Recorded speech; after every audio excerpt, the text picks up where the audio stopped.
Welcome, folks. I'm Jabby Koei, joined by Steph Sabra. What up, bruh? What up? We're looking at a couple of different articles here. I don't know how much of this we're actually going to read, just enough to get the tidbits, the important parts. Ezra Miller is apparently still the Flash. That's not going away. He's still going to be the Flash, and he's rehabilitating. Warner Brothers and him have apparently spoken. He's apologizing. He's doing his apology tour, and we are proceeding forward from there. Let's check this out from The Direct first. Ezra Miller's The Flash recovery receives promising update. After seemingly tolerating 2 years of controversial behavior, it appeared that Warner Brothers Discovery had enough. Miller finally made a public statement recently saying they were seeking recovery for their complex mental health issues and even had plans for a meeting with studio executives. It appeared that despite concerning data showing the public's poor perception of Miller and their actions, that meeting was a promising one. But will it be enough for Ezra Miller to stick around as the titular hero after the movie is released next year? He is truly the Flash. He is freaking running from all his problems, and successfully too.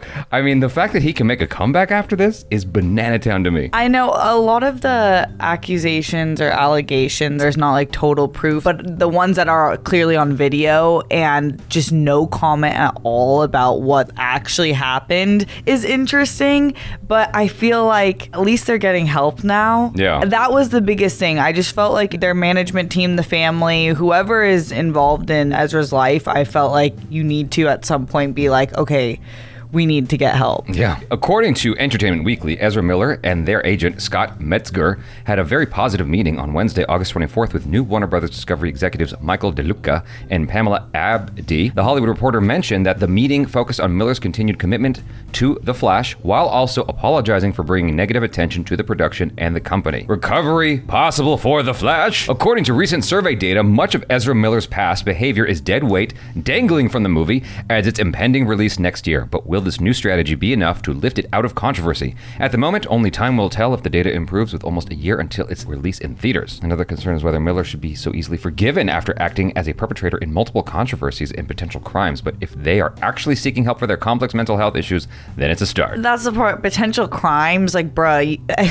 potential crime, that's serious. You can't be just doing crimes and then having major films. But I will say, you know how many people are involved in making a film? Yeah. You know, Michael Keaton, the legend, is in this film, and it's like all of that time and consideration could all go out the window because of this person. And I'm all for forgiveness and making a clear path, but I do think you need to acknowledge. I think like just getting help isn't really enough for a public that you've made it our issue because it's involving so many people and properties. So I do think that there is some explanation or some like actual like, this was my problem, this is what I'm doing. This was my problem, this is what I'm doing. Yeah, it seems like this is a very divisive issue because there are people on one side going, why is this guy getting so much forgiveness for his actions? And on the other side, you have people going, well, he's got they have mental health issues, so we should be, considerate of that and compassionate for that. I get conflicted about it because he hurt people. Yeah. Let me say this. I really like his performance as the Flash. I think, too. Their performance as the Flash. I will screw this up, so don't at me in the comments, please. So, I really enjoyed Ezra Miller's performance as the Flash in Justice League, etc. And so when I heard all this stuff, it did disappoint me, and I was hoping that they would make a recovery. But with all the stuff that's happened, I'm like, gosh, like, is that fair? I know, it's because the videos are so bad too. It's like, obviously we don't have the full rounded picture, but you chokehold someone, you throw a chair at someone. That's straight up violence, and it's different than I think people who I have addicts in my family, mental illness in my family. Pete Davidson actually had a great quote on SNL. He was doing a bit and he was saying like, yeah, I have bipolar, so I get it. If you have mental illness, that sucks, but it doesn't give you an excuse to be a dick. Right. And I think like that's true. Like a lot of us are suffering from one thing or another, but you don't get to just throw shit at people. However, there's plenty that hasn't been answered for by Miller, such as the choking incident caught on camera nearly 2 years ago. It doesn't help that Miller has been involved in multiple incidences involving minors with no follow-up clarification from the actor. We're just going to dust that under the rug. We really want the Flash. But I did love them as the Flash.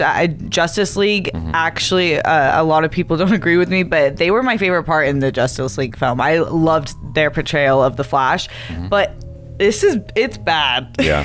This is from Complex. Ezra Miller met with Warner Brothers executives to apologize for bringing negative attention to The Flash. Ezra Miller's apology tour continued this week as the Flash star met with Warner Brothers executives to apologize for their recent behavior, which includes public arrests and serious allegations of abuse, manipulation, and more. According to The Hollywood Reporter, Miller and their CAA agent Scott Metzger had a very positive meeting on Wednesday. Blah, blah, blah. The group met in an effort to ensure the studio's upcoming film The Flash was still on course for its June 2023 release date, as well as give Miller an opportunity to apologize for bringing negative attention to the production and the company. The actor was apologetic and affirmed their commitment to both getting care and to the production, the outlet notes. You know what this is reminding me of a little bit is, oh gosh, what's his name? From Holes. Shia LaBeouf. You know, Shia LaBeouf had like multiple apology tours and whatnot, and it still became a thing after a while. He was just disruptive and his behavior was bad and blah, blah, blah. And then there was like a Me Too thing against him, which made things even worse. So we haven't heard from him in a while. As far as I remember. What? Was that English?